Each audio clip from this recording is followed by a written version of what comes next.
Hello, and welcome to the Confidently You podcast. I'm Helen, your host and owner of Fit Girl Club UK, helping women feel better, feel more confident, be healthier, and just cutting through all the noise that you hear online, all the useless information that's keeping you confused. I'm here to keep it straight and narrow and give you useful tips, help, and advice to make your life better.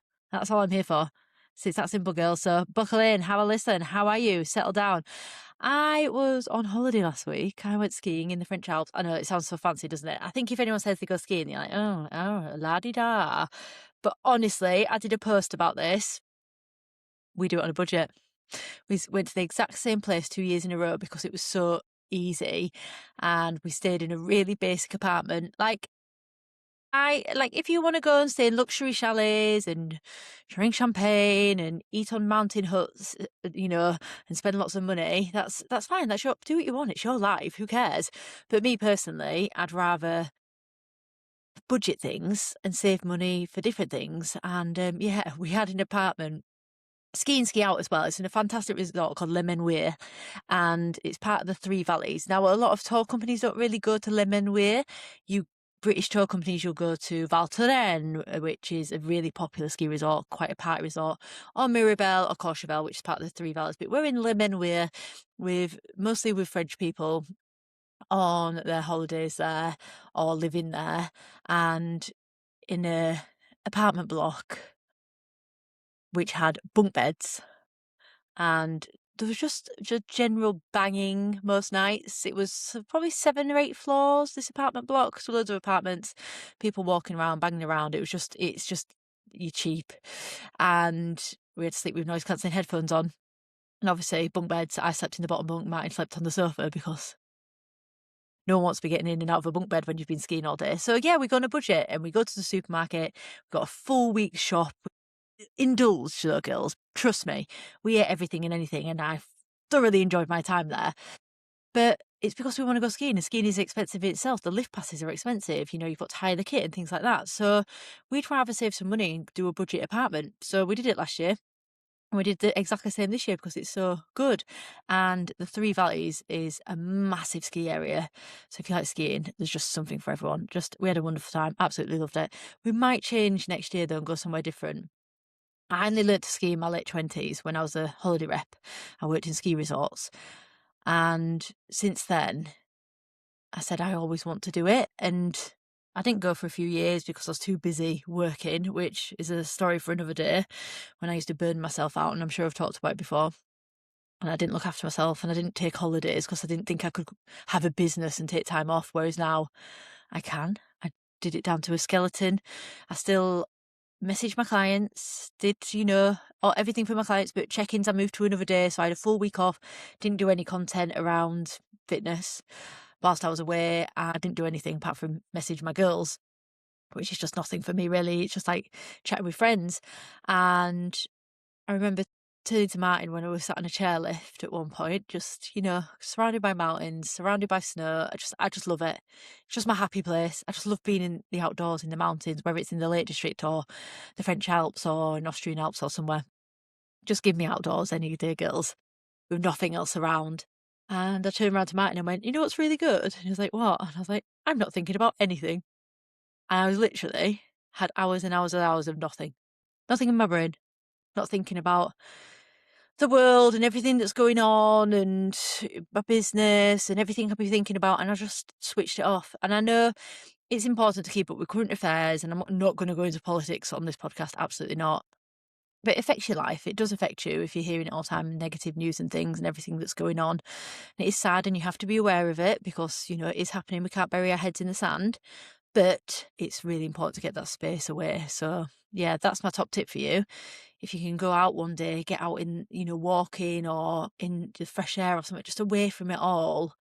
Just get outside. There's just something magical about being away from things and just you can switch off your brain. It just went off, even if it's for a few hours. So yeah, that's my week last week. I had a fantastic week. And if you listen to last week's podcast, I talked about feel the fear and do it anyway. So obviously I touched on my skiing experience from a few years ago where I'd gained this fear from nowhere that came with age and being sober and many things that accounted for me getting nervous as I'd got older. And we went skiing obviously last week, and there was a few things we did. And even again, Martin turned around to me and I went, let's go down this run. And he went, yeah, but it's a really narrow red track. So skiing goes green, blue, red, black. And so black's the hardest, or off-piste, or diamond black, or whatever. Like, you know, not very fun, I don't think, to do a lot of blacks and stuff because it is just really hard work. But blues and reds, good fun. And reds are usually better because a lot of the beginners go on the blues. So there's a lot more people on the blues. Nothing against beginners or anything like that. But if you go on a red, nice red. We went on one red from the top of a mountain right down to the bottom. And I don't think we saw anyone. And it was just beautiful. Whole slope to ourselves. Anyway, we come up to this red slope and Matt's like, oh, that's narrow. You couldn't, are you scared of that, basically? He was being nice. He was trying to protect me. And I was like, nah, stuff it, let's go. And this trip, I just, did everything that used to scare me. And it was really good to affirm that I'd come a long way. And I did get to the top of slopes and I was like, oh my God, sometimes, because you look down and you're like, ugh. But the thing that brought up a fear more this time was something that I'd not really experienced before, and it was weather.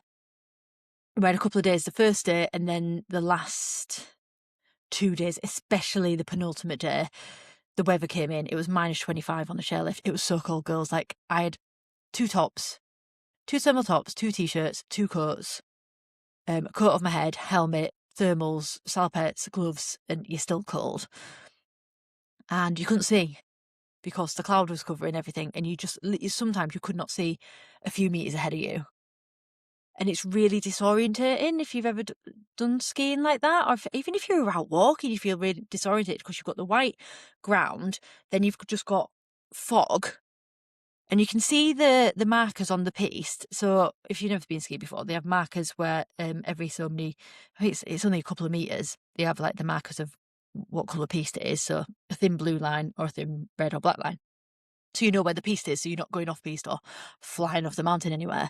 But when it's foggy, they call it flat light, and you just cannot see a thing. So the white slope just blends in with the clouds, so you can't see the undulation on the slope, so you don't know if it's steep or not, or things like that. But obviously, being a competent skier, you know you can ski any blue run, you can ski really any red run. But still, you get a bit of trepidation, which is normal. But I got vertigo. So I don't know if I've talked about it much before in this podcast, but I got vertigo on this slope from the flat light, and I started to panic. I started going, oh my God, what am I doing? Because every time I stopped, I just went a bit dizzy because I couldn't tell if I was on a slope or and it just made me dizzy. So I was a bit like, oh God, what? And I was at the top of this mountain, like, you have to get down. You're going down. There's no other way unless you call mountain rescue or take your skis off or whatever. And I just went back to basic training, and there's little things you can do, like putting your sticks out like swords. If you don't ski, you won't know what this means, but basically, instead of holding your sticks forward like normal, you put them out to the side so you can touch the slope as you ski. And it just gave me that grounding. And I was just really happy with myself for getting in that situation and being so confident in my technique and knowing what I was doing that I could problem solve. And we got down, and then the sky cleared, and it was just stunning, and it was beautiful, and there was fresh snow, and it was really good. So yeah, really proud of myself for feeling the fear and doing it anyway with my skiing last week and having a wonderful time. So who knows, next year might go somewhere different, a bit more challenging, try something new. But anyway, that's not what I'm here to talk to you about today. Just thought I'd give you a little update of my life. I'm sure you all enjoy that, and if you don't, you're probably listening to the wrong podcast, because I like to talk about me. So this podcast is called Easter Eggs, Guilt, and the Things Nobody Talks About. So with Easter coming up this weekend, I thought it's really prevalent to talk about how we're affected not only by Easter, but by chocolate, or times where consumption is encouraged, and how that makes you feel, and how it's going to affect your progress, and how to not let it affect your progress. Because I definitely think a lot, after coaching a lot of women, I definitely know, not think, I know this, the thing around Easter and Easter eggs and Christmas and holidays and birthdays and where anything where it's like a celebration where we have excess consumption, it's your mindset and the tools you have and the structure you have that makes a difference between someone that successfully navigates it and unsuccessfully navigates it. And I'll tell you in more details why when I go through it. So, right, let's talk about Easter. Specifically, let's talk about what happens in your head the moment you eat one too many mini eggs. By the way, I don't know how anyone could afford them at the minute, but I did see actually Tesco have them on for £1. I'm not really a big chocolate fan. I don't really get Easter eggs. I enjoy chocolate, but I'm not that fussed about Easter or chocolate eggs. But I know for some of you, it's like a big part of your year and you want to, you want to enjoy it and you should be able to enjoy it. And also some of you are probably thinking, oh no, I can't. You really want to enjoy it, but you feel like you shouldn't enjoy it. And that's not a good way to be either. So I'll talk through all the different options and hopefully I'll give you some structure and some outcomes and things to work on that's going to help support you over the next week. So suddenly you've gone from enjoying the bank holiday weekend to mentally flogging yourself for having no willpower for overeating mini eggs. Does this sound familiar? Because I hear this every single year from women who are smart, capable and doing all the right things. And yet somehow a bit of chocolate sends them into a spiral that ruins not just the day, but sometimes the whole week. This is where it becomes an issue. And I want to talk about why that happens because the answer isn't what most people in the health and fitness space are telling you. Okay? And honestly, some of the advice out there is making it much worse. So let's just get into it. So first, I just want to acknowledge what this actually feels like, because I think a lot of wellness content skips straight to the solution without ever sitting with the reality of what you're experiencing and why you're in that position. So here's what I see, and maybe you might recognise this as well. So it's Easter Sunday, you've had a good few weeks, you've been smashing out your calories, you've been getting your movement in, you've been hitting your steps, you're feeling good. You've been eating well, you're moving your body, feeling pretty good about yourself, and then the Easter eggs come out. Because of course they do, it's Easter, and that's literally the point of it. That's how people celebrate. And you have some, because you should do. But maybe more than you planned. Or you told yourself you weren't going to have any. And then something shifts. There's a moment and it's really quick. You might barely notice it. Where you go from eating the chocolate, where you go from enjoying the chocolate to judging yourself for it. And once that switch flips, it's like a completely different part of your brain takes over.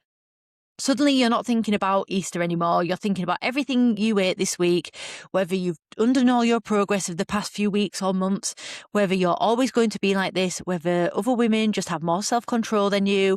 It's this negative self-deprecation that starts to run through your mind when you feel out of control.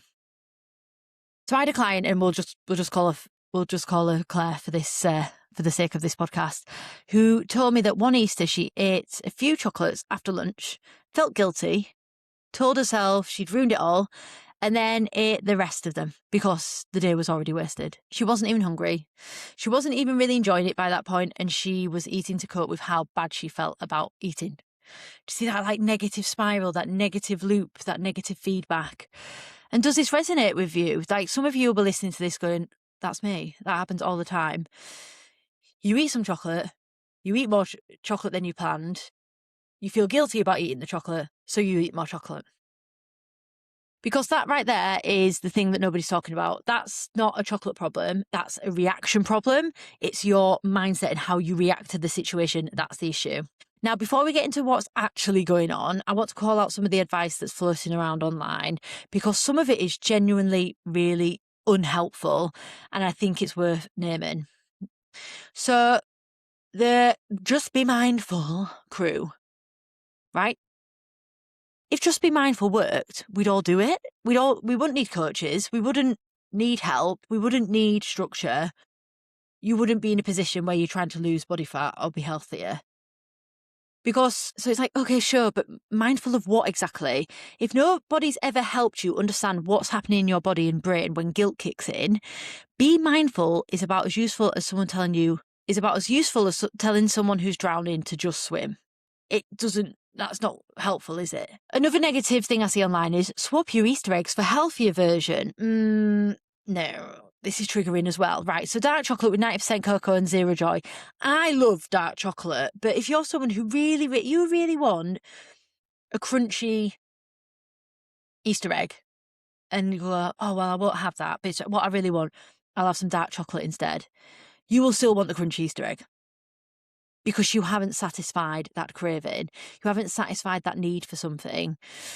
If you don't really want it, you're missing the point entirely. You're not struggling because you're eating milk chocolate. You're struggling because of what you think it means about when you do. Also, milk chocolate, dark chocolate has the same amount of calories, so makes no odds. Chocolate's chocolate. Yes, it might be healthier to have dark chocolate, but you wouldn't have chocolate for breakfast and still class it as healthy. You wouldn't have dark chocolate for breakfast and be like, oh, this is healthy. You still know it's a treat. Chocolate is just generally a treat. It's not something you should be having all the time. It's something you should be having some of the time. Then there's the just get back on track Monday. Well, with the Easter weekend as well, with the bank holiday being on Monday, probably just get back on track on Tuesday. Just fuck it. Ooh. Just stuff it. Let's go. This one really gets me annoyed because what this tells your brain is that enjoyment is something that you have to recover from. The pleasure requires punishment, and that your worth as a person who's trying to be healthier is conditional to how little fun you have at the weekend. None of this is helping you. In fact, I'd argue it's actively making things harder, because here's the thing, and this is important. The more you treat food as something to be controlled, feared, and compensated for, the more mental energy you spend on it, and the more mental energy you spend on it, the more it runs your life. So this is a really hard thing to overcome, because there has to be some control around structure, I'd say control, structure around food and nutrition and enjoyment of food. But when it comes to like these rigid ideas of food, it becomes obsessive, which is a negative thing. So let me bring a bit of the science in here, because I think it's really important to help you understand what's actually happening when the guilt kicks in. And I promise I'll keep this really, really simple. Don't want to bore you with the science. So when you eat something and immediately feel guilty, your body goes into like a mild stress response, okay? And when you're in that stress response, what it can make you do is increase cravings, particularly for those high sugar, high fat foods, highly palatable foods. So by feeling guilty about something, it can make you want something even more. So guilt itself is literally triggering more cravings. You feel bad about the chocolate, your stress response kicks in, your brain starts pushing towards more things that you feel bad about. It's not a weakness, it's just biology. It's like a negative spiral, a negative loop. And the more negative we think, if you use food as an emotional coping mechanism, especially things like sugar and chocolate that make you feel good, that give you dopamine, by having the chocolate and make yourself feel bad about it, it'll make you want more chocolate. So the solution to this is no guilt. No guilt with the chocolate. Obviously, you have to have structure, and I'll come on to that in a minute, but the guilt is making you want more. And there's also something called the what the hell effect, and it's an actual term researchers use, which describes exactly what happened with my client, Claire.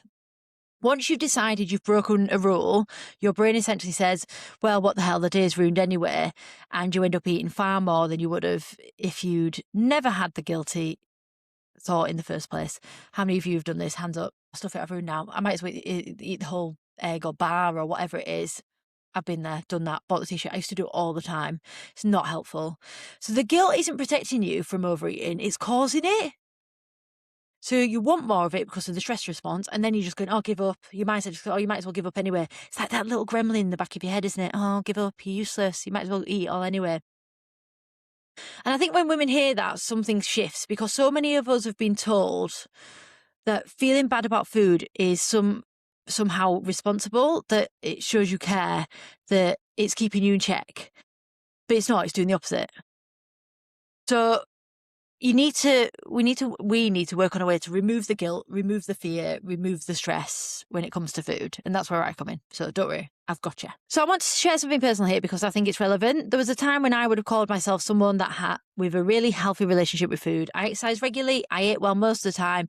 I knew my stuff, but every time a holiday came around, Easter, Christmas, birthday, or even I did a weeknight sometimes, underlying tension, like I was constantly negotiating with myself. You can have this, but then you have to do that. Or you enjoyed yourself this weekend, so this week needs to be stricter. Every Sunday, I've told you about it before, the amount I used to eat on a Sunday was ridiculous. And then Monday it'd be back in starvation.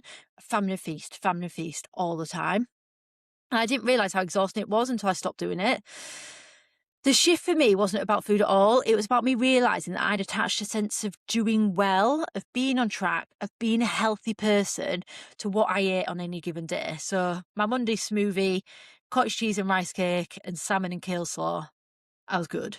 But that Sunday, I was bad, bad, bad, bad. And that meant every meal was either a win or a failure. So every Easter egg was either fine or a problem. So once I stopped making food mean something about my worth or my progress, the whole thing just quietened down. So I still eat well, really well.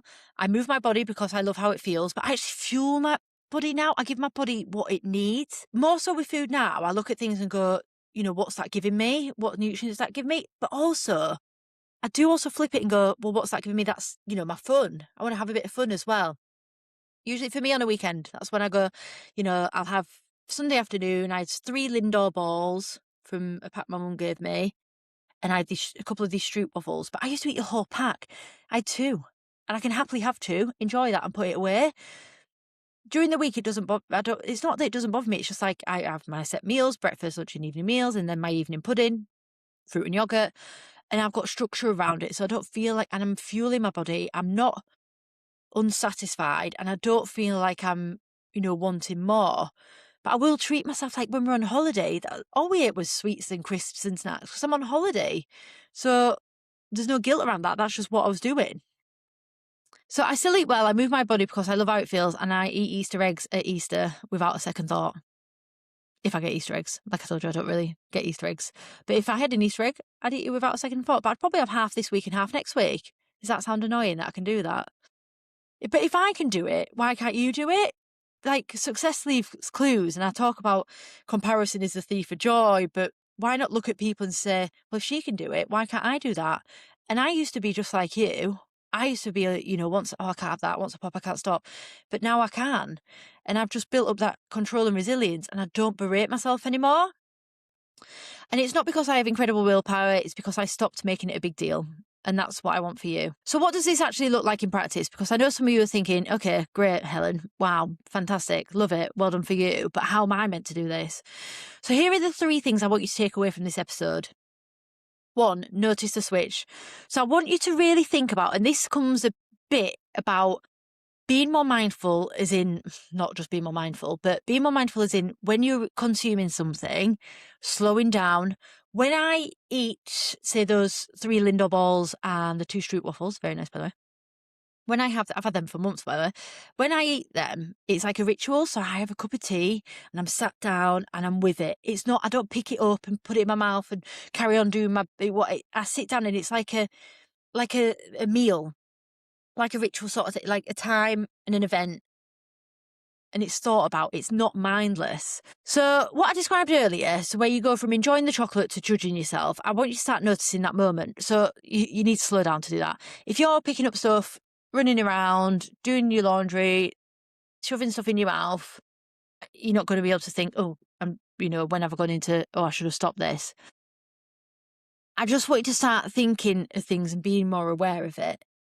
And when you can catch yourself in that switch, you can ask yourself, is this thought actually helpful? Or is this just a habit?